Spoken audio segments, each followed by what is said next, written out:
Ne tartı atamı? Ayma suğa düşüyordu. Süskündür bey. Balon benim. Kal böyle. Suculu. Hem bazan tişelek mi?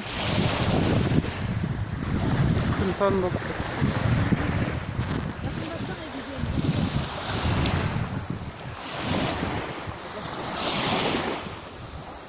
Yakınlattın.